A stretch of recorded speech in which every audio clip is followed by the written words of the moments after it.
Okay, andito po tayo ngayon sa Palawig, no? Merong isang property for sale dito. Actually, mango farm. 3 hectares. Malapit siya dito sa beach na to. Ayan. Public beach po yan. Papakita ko lang sa inyo yung access mula doon sa binibentang property hanggang makarating kayo dito. Ito yung pinaka road right of way papunta dito sa tabing dagat, no? Kaya napakaganda ng property. About 5 minutes walk ito doon sa property na sinasabi ko. So yan po yung kalsada na maluwag, maganda. Ayan o. Puntahan natin yung property.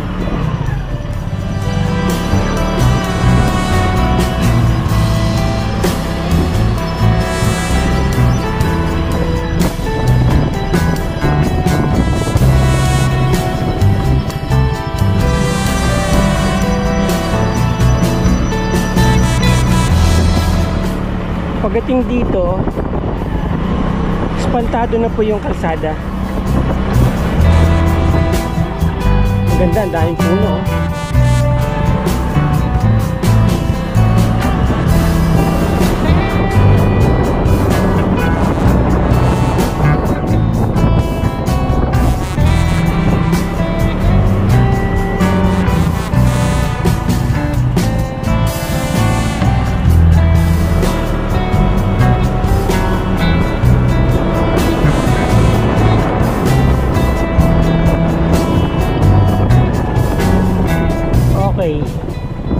Mula dito, and so doon pa tayo galing, ano, dyan, nandun yung beach.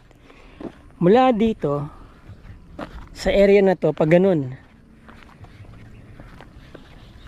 dito po magsisimula yung boundary ng property. Yan, may bakod, may barbed wire.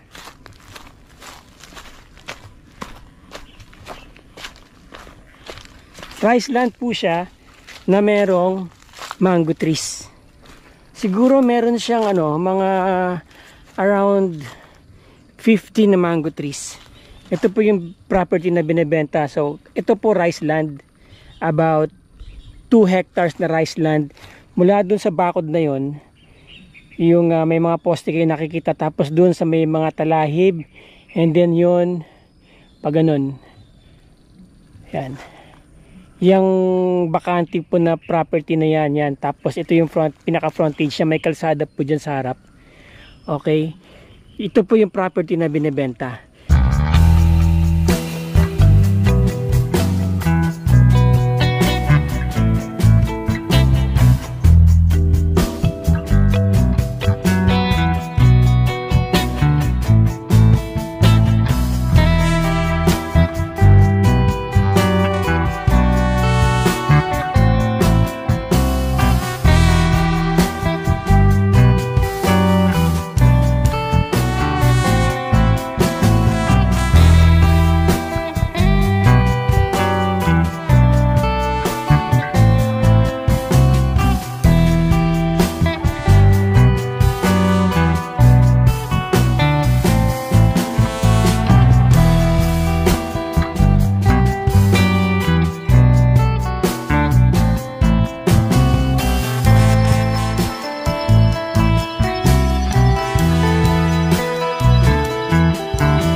So ito dito magsisimula yung property yan. Diyan tayo galing. Pag ganon. Tapos may bakod doon, kumurbada. And then pumasok uli doon. Dire-diretso may makikita kayong parang mga talahib doon, ano, dire-diretso. Tapos may baka doon, 'di ba? Yun, may fence doon, and then yan diretso pa ganoon. Yun ang property. Tapos dito sa harap, actually kalsada po yan. Diyan sa harap na yan, kalsada yan, mga nasa 200 meters yung frontage niya, pinaka frontage or more, no? Pag ganito. Merong mga mango trees. Tapos may mga puno ng aure, ayan. So this is actually a rice land. Pero meron kayong maluwag na pwedeng gawing residential area na merong mga mangga. Ito actually pwede nyo nang i-utilize to as residential area nyo eh. Yan o. Tignan po natin yung kalsada doon, ano, yung frontage ng property. Okay. So ayun na yung beach oh. Yan. Yan, ito yung property. Pag ganun. Pag ganun. Ang ganda ng property oh. Meron pa kayong ano dito oh. Ayan oh. Pwede kayo maglagay ng bahay nyo dyan oh.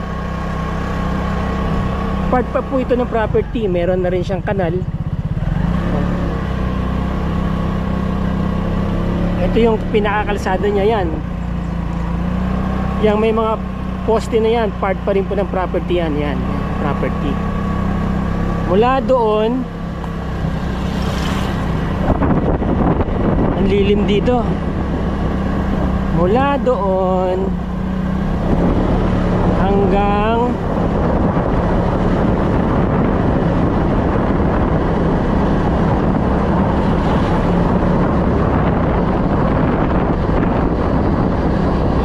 dito.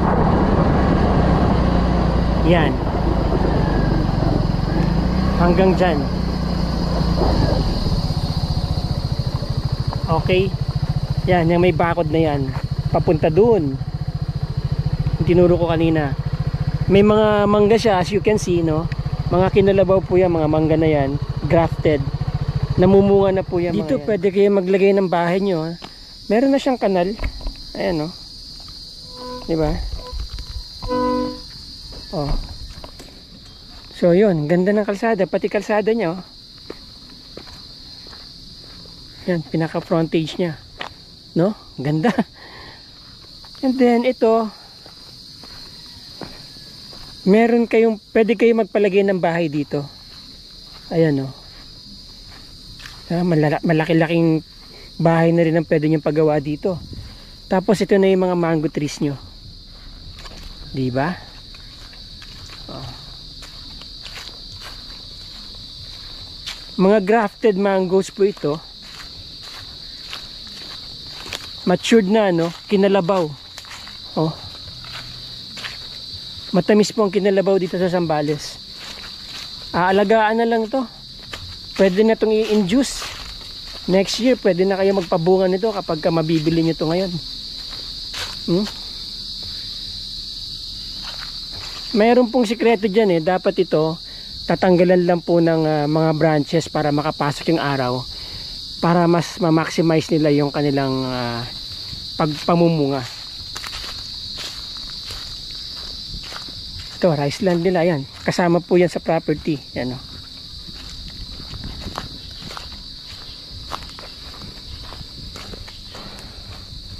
Oh, diba? Ang ganda. Oh, yun ang property pa ganun. Yun. Doon po tayo galing kanina. Hindi. Doon tayo galing. Doon. Yan, pa ganun ng property yan, oh. Yun. Yan.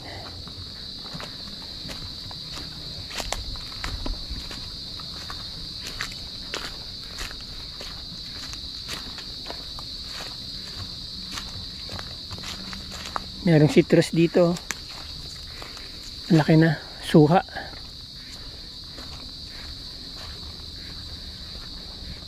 Yan. Tapos meron yatang balon dito. Ito. balon. Ah. Okay, merong parang imbakan ng tubig, no? Pwede yung gawing parang, ito may balon yata dito, ayan. Ito po, oh.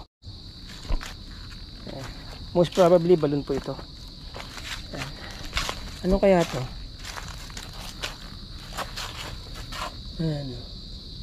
Ano kaya yan? Parang sapot ng gagamba. Yun. Okay.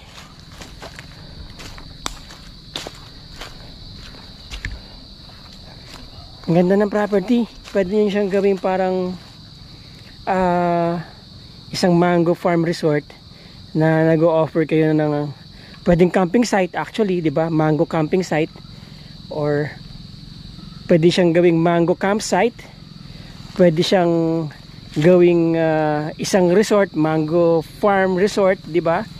Na meron kayong i-offer ng mga foods, no? Tapos yan, kumukunti na lang po ang may palayan dito sa Zambales. Dito sa may parting iba na i-convert na nila yung mga palayan nila into commercial area. Kaya kukunti na lang po yung mga natitirang may palayan. Darating ang araw talaga kung sino ang may palayan, may advantage sa kabuhayan. Oho. 'Di ba, boss? Ano kaya 'to? Ha?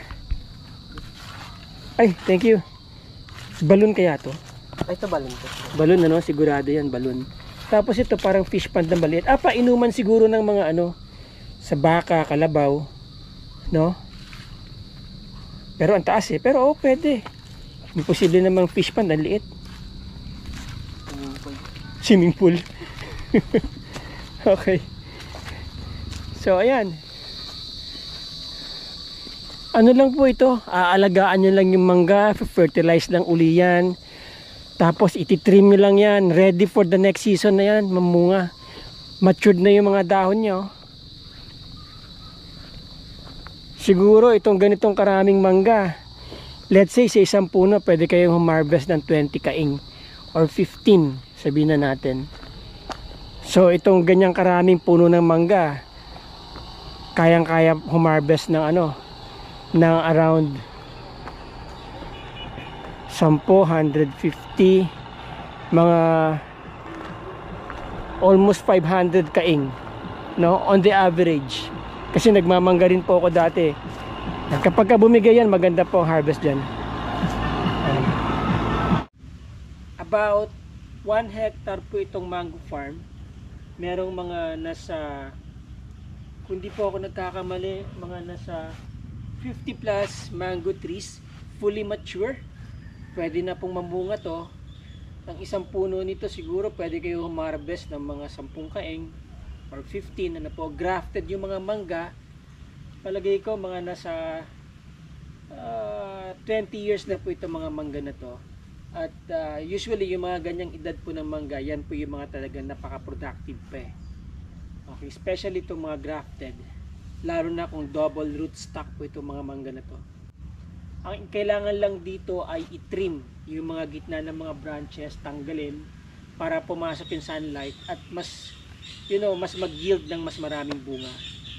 Ang ginagawa po dito sa Zambales ay force induction. Ini-induce nilang mamulaklak ang mangga usually during off season. Nagsisimula sila niyan mga buwan ng September, October, November, ganyan, para humabol po dun sa mataas ang presyo. Pero nowadays, all year round halos mataas ang presyo ng mangga eh. Alright, so yung palayan po ay nasa 2 hectares. Maganda ang patubig nila, maganda pong irrigation dito, at maganda raw ang harvest ng palay dito. At isa po sa maganda sa property na to, mga boss, mga ma'am, mga sir, within 10 minutes walk, nasa public beach na po kayo. Tapos within another 10 to 15 minutes walk din, or 20 minutes walk or 10 minutes drive, by tricycle, by motorbike or by kotse, nasa national highway na kayo. Itong lugar na to siguro mga nasa 4.5 hours drive from Balintawak exit. Lesser kapag ka nagawa na po yung Zambales Tarlac Road. Kasi maka-cut off yung biyahe nyo ng mga around 2 to 3 hours. Yes, ganun po kabilis ang magiging biyahe dito. Eventually, within a 2 to 3 years time, medyo matagal pa matapos yun. But hey, maganda mag-invest na ngayon. Kasi kapag yan po ay nagawa na, tataas na po ng tataas ang value ng property dito. Alright, ang property, again, is 3 hectares. Binibenta po ng 300 pesos per square meter. Mura po yan, 300 pesos per square meter. Clean title. For 3 hectares, 9 million. Mura po yan. It's a good investment. Solid po ang investment kapag ka real estate or kapag ka land. Sa land kayo nag-i-invest ng pera ninyo dito. By the way, hindi po binabaha ito. Seldom pong bahain to unless na malakas talagang ulan. Kahit saang lugar naman sa Pilipinas, unless na nakatira ka sa bundok. Kung yung Baguio nga binabaha, di ba bundok na yun. Reasonable lang na pagka talaga malakas ang ulan, nagkakaroon ng flooding dito. No? Pero mabilis pong mawala ang tubig at saka hindi ganun kalakas ang current. So kung interesado po kayo sa property na to, mga boss, mga man, mga sir, yan po ang aking contact details. WhatsApp, Viber, Globe, isang number lang po yan. At ang aking email, nandyan po. Facebook link ko, nandyan po sa description kung gusto nyo akong i-PM o gusto nyo akong i-friend or gusto nyo akong i-follow sa Facebook. Tawagan nyo po ako. Kung hindi ko man po kayo masagot, please do leave a message or message me first, then I'll call you within 24 hours. Alright? Again, maraming salamat po mga ma'am, mga sir, mga boss. Put your money where it should be. Ciao!